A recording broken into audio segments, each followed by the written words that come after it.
Place nette. Temps brouillasseux.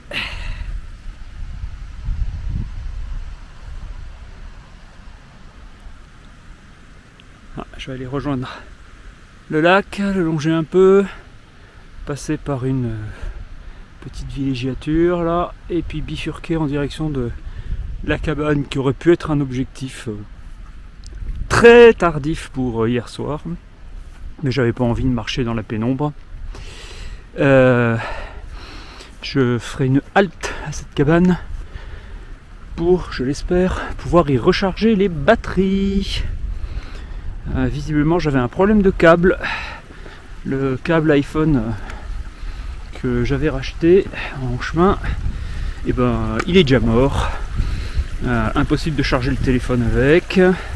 Enfin, impossible de charger sur le panneau solaire pour le téléphone ou la powerbank. Donc, bref, je comprenais pas pourquoi le téléphone se vidait toute la journée hier où j'avais du soleil, quoi. Bon, j'ai d'autres combinaisons qui me permettent de fonctionner, donc ça va, mais c'est agaçant d'avoir un truc tout neuf qui marche quelques jours et puis plus rien. La daube, quoi.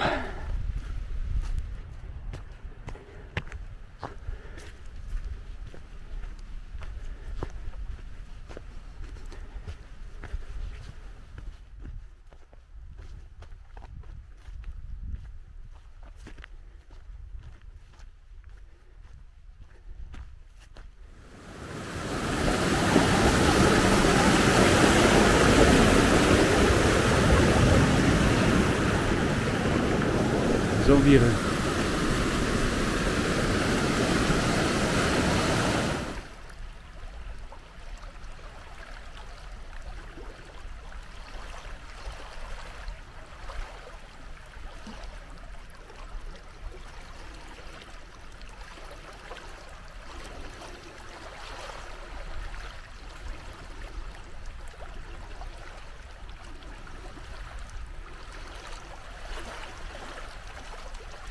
La fin de cette longue section, cette petite section marécageuse.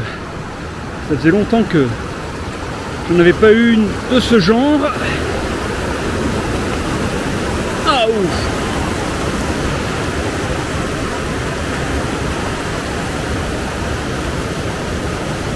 C'est un échantillon.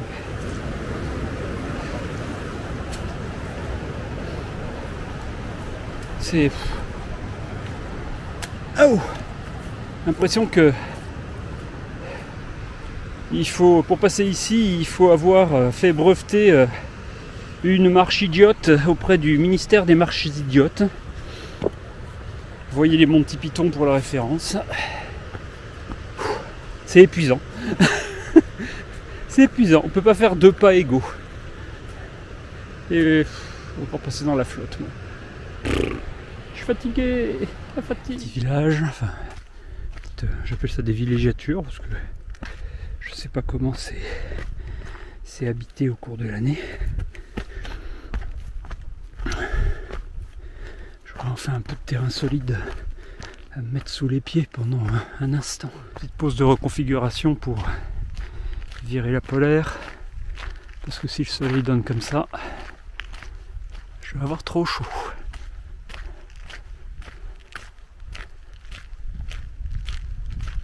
On se croirait au Groenland.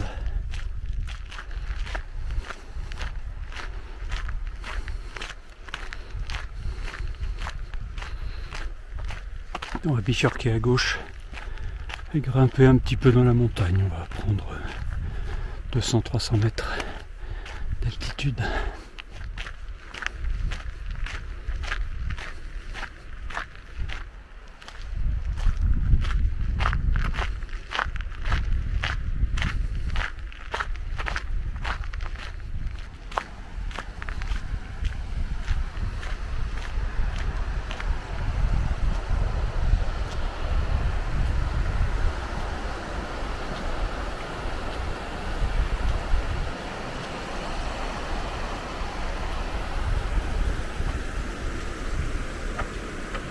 Alan qui s'éloigne.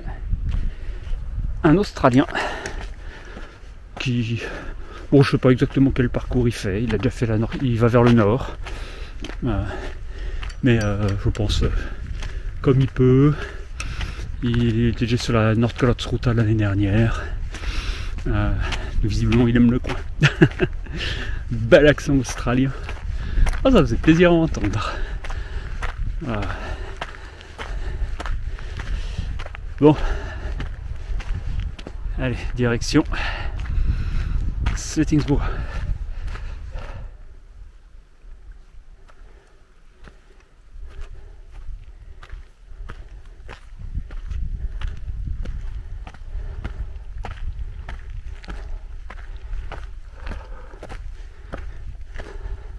Très agréable, très peu de gadou, assez régulier, ça fait du bien.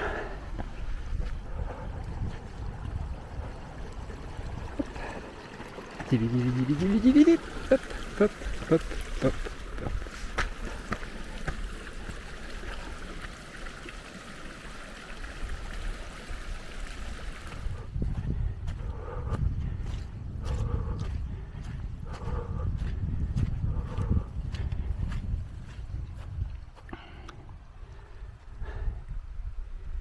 Tout à l'heure je disais le Groenland, là je dirais l'Islande.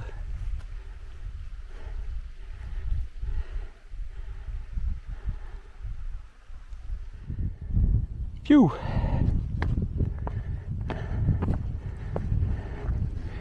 Allez, on arrive sur un grand lac et son petit refuge qui est là. Vous devriez l'apercevoir. J'arrive à Slettingsbo, deux randonneurs qui repartent. Je vais les croiser dans un instant. Comme ça, je saurai d'où ils viennent, où ils vont, ce qu'ils font, qui ils sont. Je saurai tout. Finalement, je ne me suis pas arrêté longtemps. Il y avait une maman avec son petit garçon de 7 ans. C'est sympa. Mais j'ai juste laissé un mot dans le Hutebook. Il n'y a pas d'électricité, donc je ne peux pas recharger les appareils. Donc je vais continuer à avancer. A priori, c'est bon, la powerbank charge bien là, en remettant un câble qui marche. La powerbank se charge, même avec le temps voilé comme ça. J'ai pu reprendre 10-12% dans le téléphone. Donc on va essayer de faire durer. Et parce que le prochain refuge, je pense qu'il est dans 20 bornes. Donc c'est pas tout de suite. Donc on va voir ce qu'on arrive à tenir. Ouais, je vais continuer à avancer tant que c'est franchement brumeux. Et puis quand il y aura un moment plus ensoleillé que d'autres, je ferai une pause pour charger au max, pour charger de la manière la plus efficace. Vraiment optimiser le moment de soleil, quoi. Je me suis laissé piéger par les cairns trop évidents et ça me ramenait vers la civilisation, vers la route. Je me suis retrouvé avec un énorme morceau de bord de route à faire pour m'y retrouver, alors que moi je devais aller par là. Je fais un peu de hors-sentier pour rattraper mon itinéraire sans nécessairement faire complètement demi-tour. C'est ma pause. Le soleil est apparu un instant puis s'est recaché tout de suite. Là il va peut-être réapparaître, mais bon, pas la peine. Donc je vais faire des économies, hein. J'arrête d'enregistrer la trace. Donc ça va déjà réduire fortement la consommation. Et puis je vais laisser remonter la charge de la powerbank. Et puis petit à petit, comme ça, je vais arriver à rétablir. Alors, ils sont là-bas en face, les cairns, je les cherchais. Un pays de lac.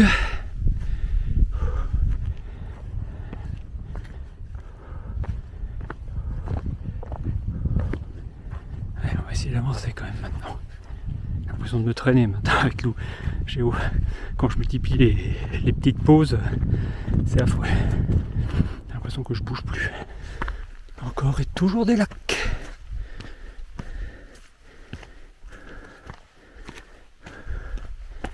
Il y a un peu plus de soleil qui semble s'établir.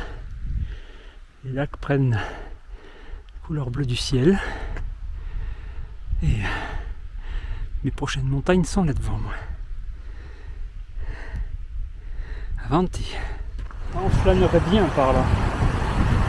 Entre les lacs, les vues et un peu de soleil et plein d'eau et des ponts. Tout ça invite à la flânerie, la rêverie, le farniente.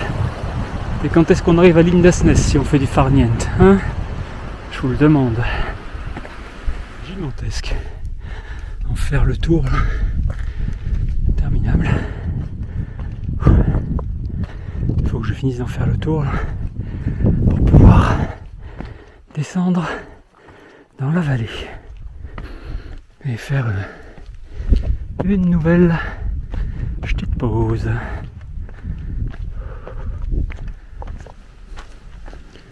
Alors, redescente momentanée en vallée. Le petit break là en bas. Avant de remonter de l'autre côté. Direction refuge de Sous-les-Boues. Pour lequel il y aura, je pense, une dizaine de kilomètres supplémentaires. Ça, j'y serai à 33, 34, 35 km. Ça sera trop court pour la journée, donc il faudra que j'aille plus loin. Camper. Vu que le temps passe plutôt beau. Un peu comme ça, un peu tous les jours, mais a priori pas pluvieux du tout. Pendant quelques jours. Ça va revenir. Passage à Kirkestalen.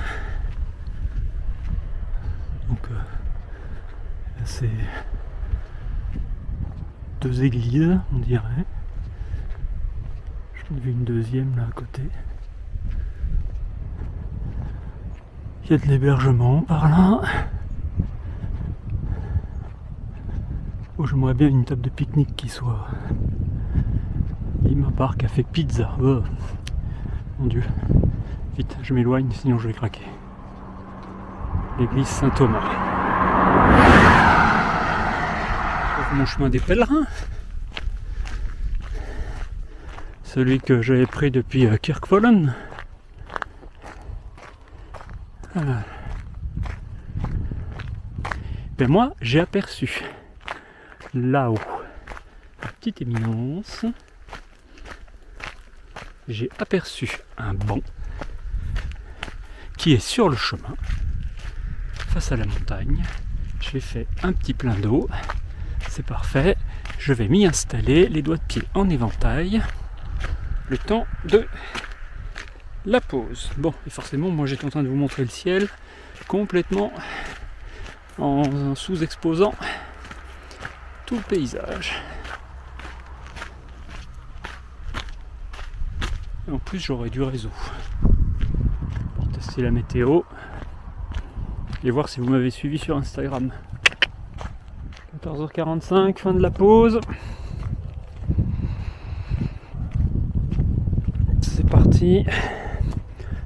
Donc, première petite étape pour refuge de Sous-les-Boues. 8 km.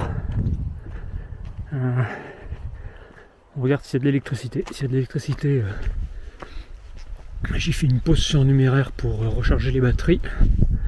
S'il n'y en a pas, je poursuis en rechargeant petit à petit au solaire et en évitant d'enregistrer la trace, qui est l'action qui consomme le plus. Voilà. Cette fameuse route royale. Et je la quitte. Direction Sous-les-Boues. Une petite montée dans la forêt de bouleau. Et on réémerge dans la montagne, les alpages, hors de la limite des arbres.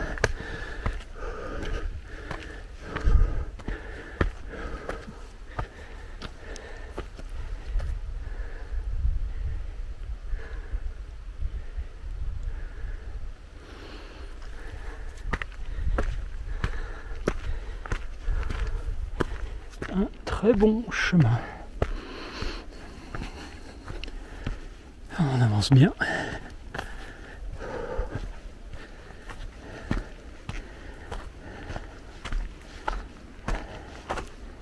Je vous offre une vue arrière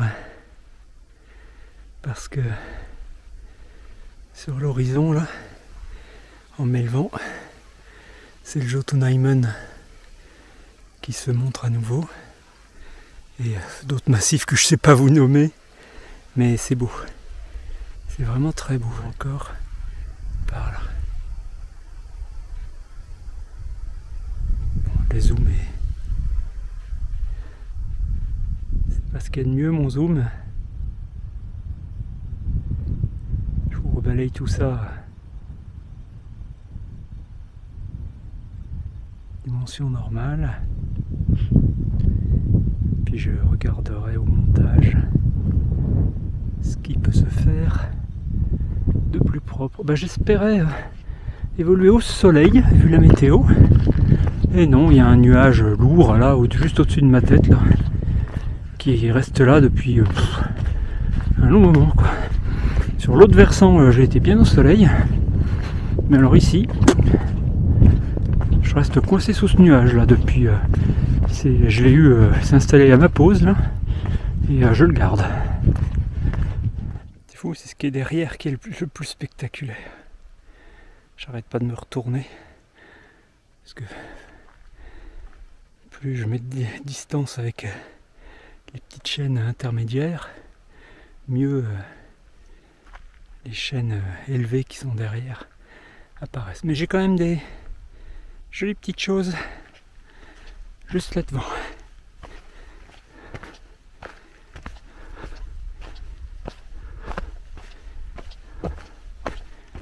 Refuge de sous les boues, droit devant, à 500 mètres.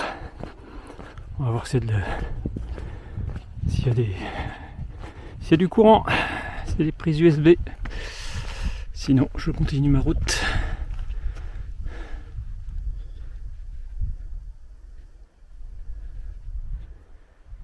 Difficile d'équilibrer les lumières. Puis là-bas derrière, c'est fini. On arrête de voir toutes ces chaînes formidables. Je crois avoir un panneau solaire, ce qui est bon signe.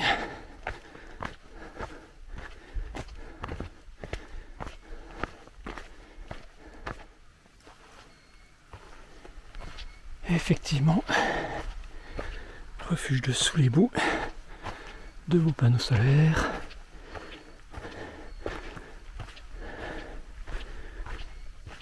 Il va y avoir quelqu'un. Le cadenas n'est pas en place. Je viens de passer 2h30 formidables dans cette cabine avec Sophia, suédoise, et traversée ultralight. Et donc, on a causé chiffon. Et on a été rejoint par un couple franco-américain qui ont fait quelques grands trails, le JDT au Canada ou l'Arizona Trail, le PCT. Donc forcément, on a bien tchatché. Bon, tout ça, ça fait que mes appareils ont eu le temps de recharger.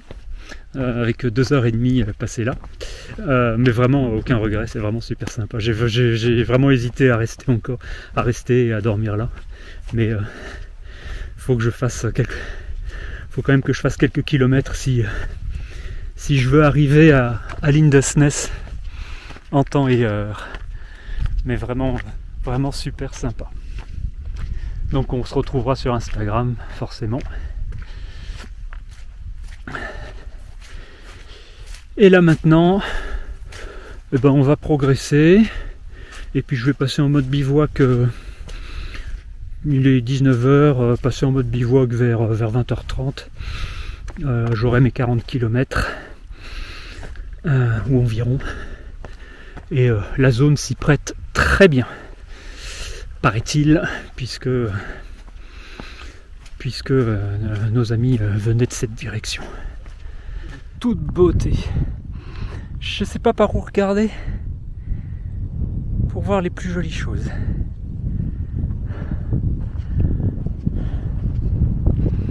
Fantastique. C'est formidable.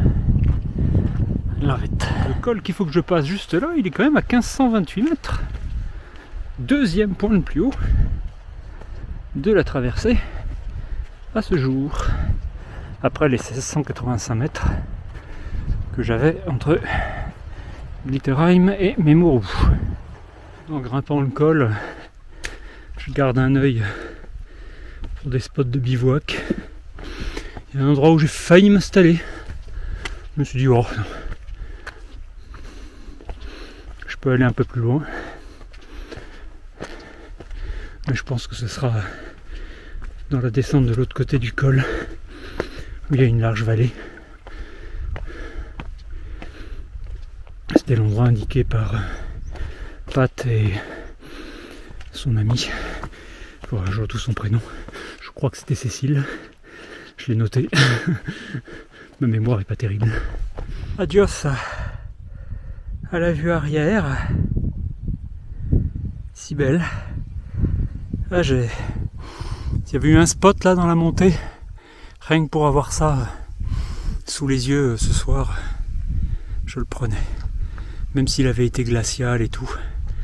Rien que pour la beauté. Mais non, pas de spot. Donc on va arriver au col juste ici. Dans une seconde, je vous montre la vue moins lointaine, moins grandiose. Un peu de montagne, un peu de neige. Il y a la montagne un peu haute par là. On va voir un petit peu, puisqu'on part sur la gauche.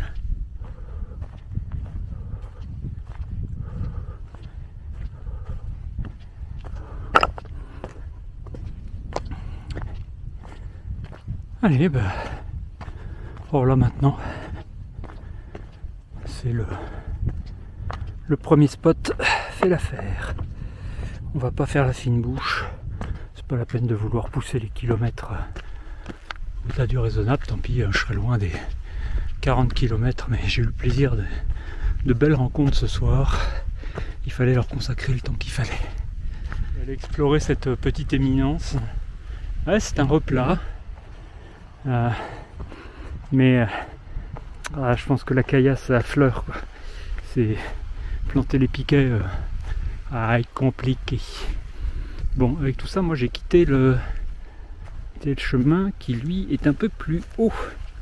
Il va falloir que je recrapahute par là au-dessus pour reprendre la marque. Le champ est magnifique.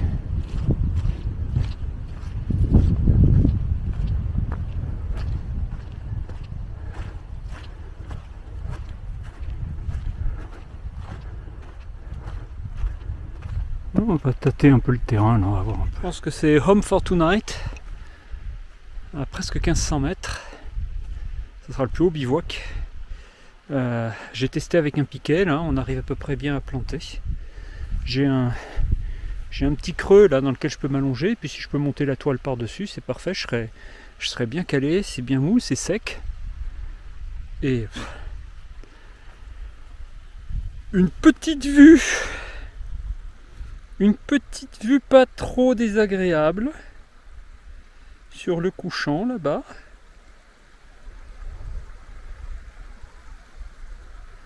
Un lac très joli. Bon, ça va être frais, mais pour une fois, peut-être que mon sac de couchage sera pas trop chaud. Vendu. Allez, on monte. J'ose croire ou avoir la prétention de dire que dans la catégorie de mes plus beaux bivouacs, celui-ci méritera à minima un accès site.